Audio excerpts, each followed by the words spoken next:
嗨，我宋能健。有一个话题突然就想起来了，特别想拍，就是自信应该是一种工具，而不能总是一种情绪。是因为我们好多时候人做事儿啊，就是特别希望有自己很有自信心啊，一有了自信心，哎，就来了劲儿了，就能去干了。这也是我们过去常讲的精神力量，可能是力量的核心。但是其实往往我是觉得，如果单纯只是靠情绪的话啊，有的时候你这个情绪不容易调动，因为人们容易有一种可能误区吧，就是我要有自信心，那我应该有什么，应该需要这个，应该有那个前提，就是给自己能够具有自信心设定了一堆前提。但是其实往往你这个前提是不容易达到的，这个时候其实带来的问题就是你就没有自信心，对吧？一旦你没有自信心，你就没有办法去做好多事儿啊，你就调动不起自己来去做一些事儿。这个时候呢，你就不能去获得一些这种胜利啊，获得一些成功啊，就是阶段性的前进。所以其实这个时候我们会翻过来看，好多时候自信可能可以作为一种重要的工具，就是说你有了自信心，对吧？你只要不是说太爆棚，只要不是说超出一个圈和那种限度啊，它是能够让你去调动起这个劲儿，就去干事去了啊，就去干你想去干的事，挑战你想挑战的目标。这个时候其实在那个某种程度上来讲，自信心其实就是你的一种工具啊。就像我们看那个奥斯卡那个纪录片，就是拍那个叫那哥们叫什么，美国那个攀岩徒手攀岩那个纪录片啊，这个Zanda什么什么啊，就那哥们儿，他就说了一句话，我印象特别深刻，就是他是把恐惧当成一种工具，因为他干这个事儿太危险了，没有保险公司敢给他保险，对吧？徒手攀登，就是好像是美国最大的那个就是花岗岩吧，特别高啊，就是爬了几个小时，从快天亮的时候一直到上午爬上去，那个一失手那肯定人就完了嘛。所以在这个过程中，人肯定是有很多时候是很害怕的，因为他有一次就放弃了啊，就是那个时候就觉得感觉不太对，他就没有再往上爬，就放弃了。所以其实你说没有恐惧吧，也不可能啊。但是关键是怎么去面对这种恐惧。而他这个人的这个哥们儿那个说法，美国那个哥们儿阿里克赞的，他那个说法特别有意思，就是把它变成一种工具啊。我会觉得他这句话很启发我。很多时候恐惧往往是成为我们一种尽量逃避的东西啊。我们现实中遇到一些恐惧啊，就特别难受，对吧？甚至就是感觉让自己很煎熬啊，就是反正恐惧绝对是让人很不舒服。但是其实恐惧有的时候也有用啊，让我们能够集中精力，让我们敢于全力去行动，让我们放下很多顾忌，就是努力去干。所以其实恐惧往往也容易让我们突破一些限制。所以其实自信吧和恐惧肯定也有关系，因为当你深陷各种恐惧的时候，你不就没有自信了吗？你有了自信的时候，恐惧就后退了。所以在有的时候吧，这个自信和恐惧之间就好像一种顶起来一样啊，他们是有一种就是此消彼长的关系。你恐惧多一些，有时候自信就少一些；自信多一些，恐惧就少一些。所以我就觉得，如果从一个工具角度来看，我们如果能让自己保持在适度的这种自信，甚至有的时候过分一些的自信都没有关系。只要不是让你去做出这种丧失理智的一些行为啊，做一些那样的事儿，这都没有关系。你可以让自己过一些，对吧？但这个时候呢，你就相当于是你的精神力量好像就有了一个源泉。当你有了自信心了以后，你就能够干起来。你一旦能干起来，你就更有自信心。它其实就是相当于是有自信，敢于行动。越有行动的过程中，你就有更大的自信。这就是一个良性循环。所以好多时候要进不去这个良性循环，就怎么也进不去啊，也没有自信心，不敢去干就更被动，就更没有自信，就变成这种恶性循环，就越来越差。所以其实从这个角度来说，我是觉得好像我们平时还是受外界的一些影响，就是我常说的电影电视啊等等的各种各样的观点，为了让你好看，好的视频为了让你好看，为了触动你人心，其实恐惧啊，对吧？还有人的一些自信啊等等的，这是最容易触动人心的一些题材啊。但是为了好看，那些视频啊那些文章啊，最后就是给你就是往往我觉得绝大多数情况下他们都变成一种因果关系，因为你什么什么什么，因为你做到了什么，因为你拥有了什么啊，因为你有什么什么样的能力，所以你有什么什么样的自信心。但是翻过来想，很多时候你不具有这种东西的时候，它有个先有鸡后有蛋的关系，你总得有个先后吧。你要是没有那些条件的时候，按照那个好多逻辑来讲，就是好多人的脑子中的逻辑，那我就不能有自信心。但是就像我前面说的，你这个时候其实吃亏的是你自己，对别人来说影响不大。但是因为你没有这个自信心，是因为你受制于这样一个思维的这种惯式，可能就你受到外界的影响，形成这样一种你对自信的认知啊。但是这种认知在某种程度上会严重的阻碍你啊。如果你跳出这个圈圈，就是摆脱这样一个僵化的这样的一个认知，就是自信其实是可以无中生有的，对吧？就是自信是个啥呀？你看不着摸不着，它也没有说一个具体的什么东西，它就是你内心的一种感觉。那你有这种感觉了，你就有；你没有，它就没有。这就是我之前拍视频，就是有的时候我们也想不清楚该怎么办，我们甚至有时候也没有胆量没有勇气的时候，不妨就干起来啊。有的时候你越干起来就越有自信心，这是我的一个体会。这可能我看好多留言对好多朋友都是很适用，对吧？我们总是想等这个等那个都具备了再去行动，可是你发现你总也凑不齐，你就会一直等啊。或者说你总觉得自己没有自信心不敢去干，其实你没有自信在某种程度上可能还是畏惧，还是恐惧失败，害怕失败带来的比如嘲笑啊，对吧？带来的各种各样，就是你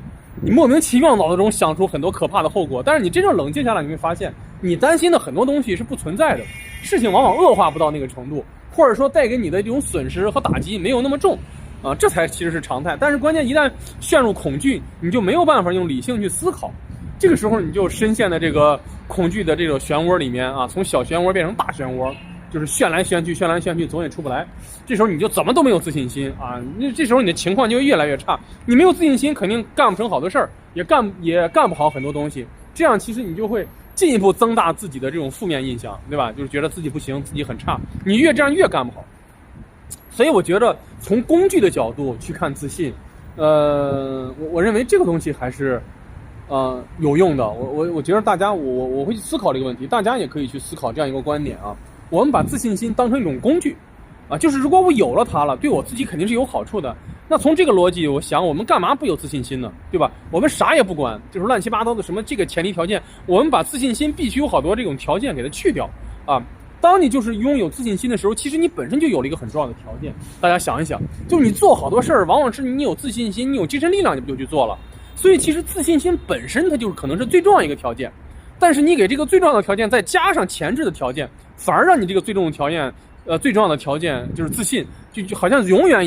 也没法充盈起来，没法壮大起来，没法达到你认为你可以去行动的那个地步。这样其实我们会很被动的，对吧？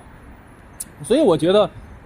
通过这个视频呢，希望大家我们也许说换一种思路，换一种视角，换一种对这种自信心的一种认知啊，我们会怎么看待什么是自信心？这样其实会改变你怎么去获得自信心啊？你会产生一种想法，就是无中生有、莫名其妙的自信心。但是它如果是一种工具的话，它是一种精神力量，只要它一出现，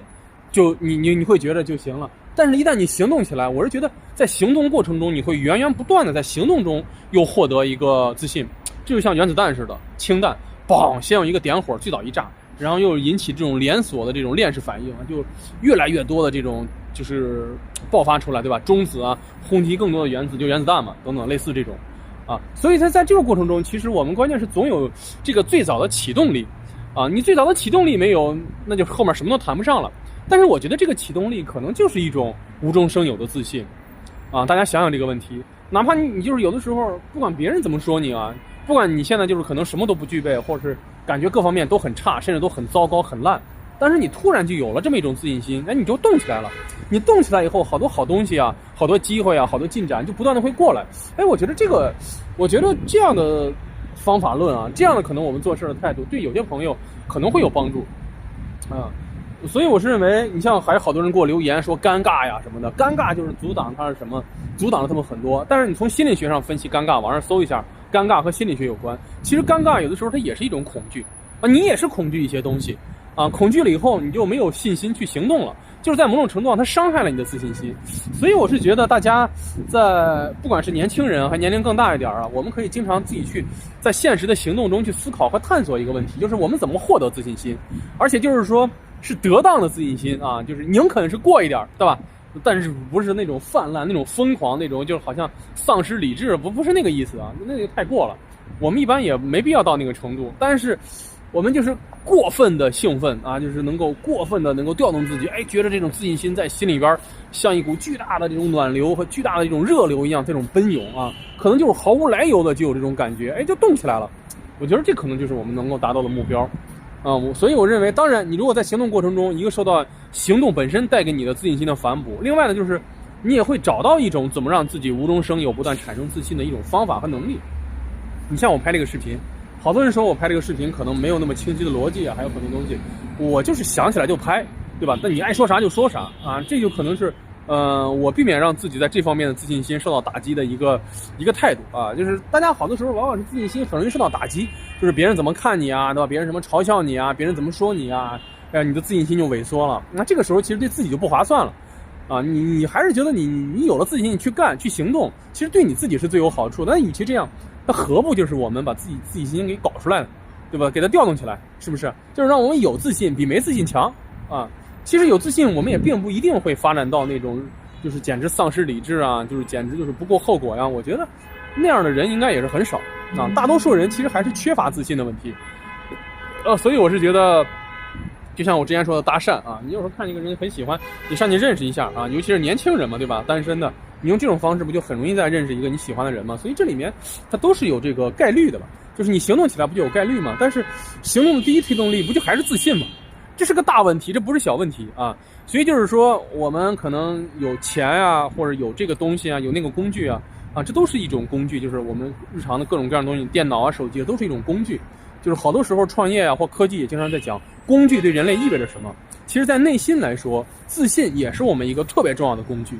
就当别人都否定你的时候，当很多人都嘲笑你的时候啊，当就是很多人认为你不能这么去做，你不行的时候，但是你会自己去想，那我做一下的话，对我可能也没有太大的损害，我不如去试试，我不如去干干。这个时候你就可以完全把自信心当成一种工具啊，就相当于是你把你的自信心就焕发出来，其实就在你的内心啊，它不是来自于外界，它是来自于内界，来自于内心啊，你就找到内心有自信的感觉就干吧啊，养成这样一种这样一种条件反射，这样一种从思维到行动的这样的一个就是说这个习惯嘛啊，就是没有自信的时候让自己有些自信，有了自信开始干起来，你看这就是一个很好的一个阶段。本身你还是有的时候昏昏暗暗，觉得就一片怎么就是这个颓废，就觉得那么丧气，就没有精神，自信心一下就起来了，对不对啊？那就你就有这个工具了，干嘛啊？所以你看大家就是觉得，我们就平时也经常练习怎么让自己有自信心，对不对啊？就经常去练习。就有了自信心之后，你更要去练习的就是，你这个事情没有达到，或者没有做成，或没有做失败了，别人怎么说你，怎么看你，怎么笑你，不是所有人，只是一部分人，甚至有的时候只是很小一部分人，大部分人其实不会这样做的，大部分人其实还是抱着一个很善意的眼光看你。我在现实中觉得是这样，真正喜欢去嘲笑你那个人的比例其实是很低的，只是在网上他们更凸显一些，因为他们更愿意留言，好多时候好多人不爱留言，所以其实在这个过程中就是。所以在这个过程中，你看我是翻来覆去的说这个问题啊，我们怎么样把自信变成一种工具啊？然后平时呢，就是训练自己，经常需要的时候就能把这个工具拿出来，是吧？你看，我们在电影中就看到好多人就憋得不得了啊，像国王的演讲，那可能就是也是一种他可能有一个这种口吃的问题啊。然后演讲跟一般人跟玩一样，但是对他来说就是巨大的挑战，拿着稿念都是巨大的挑战。但是他还是超越了自己。其实在某种程度上，我们人总是要不断的去超越自己，可是日常中我们脑子中一些惯性啊，一些这种固有的一种模式啊，还有惯例告诉我们该怎么样，其实是一种自我限制。有时候自我限制太多了，你就压抑自己，你就不敢去行动啊，你就不敢把自己的这种自信心和胆量啊，还有意志啊就释放出来，对吧？你就是总是容易就是害怕这个害怕那个，担心这个担心那个，就是活在别人的目光里嘛。这个其实不是我们时代的精神，我们时代的精神还是告诉大家敢于行动，敢于挑战，敢于冒险，敢于突破自己。其实你看，无论在我们在文章中、书中，甚至好多广告中，都在翻来覆去的讲这些东西，就是这种我们今天全世界大家共同认同的一些理念。所以从这些普世价值啊，就是大家各种各样认同的一些普世的观点，世界各地都认同的一些好的观点来看，其实我认为就是我们有自信，对我们肯定比没有自信在大多数甚至绝大多数情况下是有好处的啊，因为往往就是你动起来行动起来会带来很多更好的东西，所以呢这种自信心带给我们的益处是很多的。但是大家要改变的一个想法就是非要给自信心设定什么前提和条件，我认为这个可以砍断。自信就是自信，啥也不是，我有自信就是有了别给我提什么条件，我不要条件，我就是无中生有，就是有自信。我觉得这可能是一个很有趣，但有的时候可能很强大的这么一个思维，还有这种惯式。我是孙能健啊，大家可以去不断的去练习磨练，这个一定对我们是有好处，把我们的自信变成一种工具，没有条件的工具，就在我们内心。拜拜，加油！